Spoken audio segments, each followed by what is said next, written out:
ඔබව සියලු තත්වයන් සහ වාතාවරණයෙන් එළියට ගත්තු ඔබේ ගැලවුම් කරුවානන්ට ඔබේ ජීවිතේ ඉඩහරින්න ඕන. තනද ගොඩාක් මනුෂ්‍යයන් අතීතයේ තිබෙන පරාජිත අත්දැකීම් එක්ක ජීවත් වෙනවා. සමහරක් වෙලාවට අතීතයේ තිබෙන ඒ පරාජිත ස්ථාන ගැන ඔවුන් කතා කරනවා. පරාජිත දේවල් ඔවුන් සමහරක් වෙලාවට රස කර කියනවා. මම අද දවසේ ඔබට කියන්න කැමති ඔබට දෙවියන් වහන්සේ සමග තිබෙනවා විශිෂ්ට ජීවිතයක්.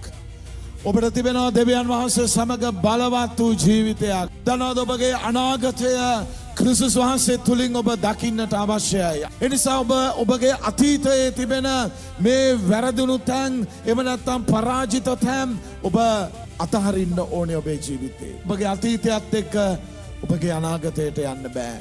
අතීතයේ තිබෙන වැරදි තැන් විතරක් නෙමෙයි, අමිහිරි අත්දැකීම් විතරක් නෙමෙයි, අතීතයේ තිබෙන ජයග්‍රහණයන් පවා ඔබ අතහරින්න ඕනේ. මොකද අනාගතය යැපෙන්නේ නැහැ අතීතයත් එක්ක.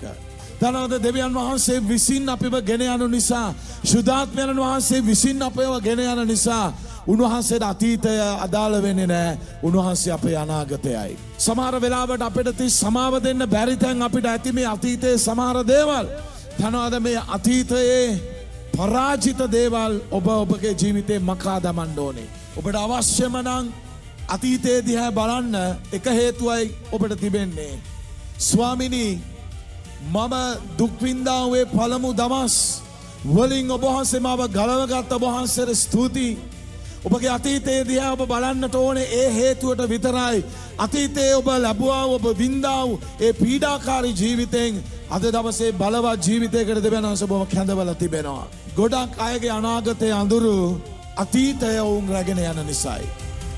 අතීතය රැගෙන යන්න එපා.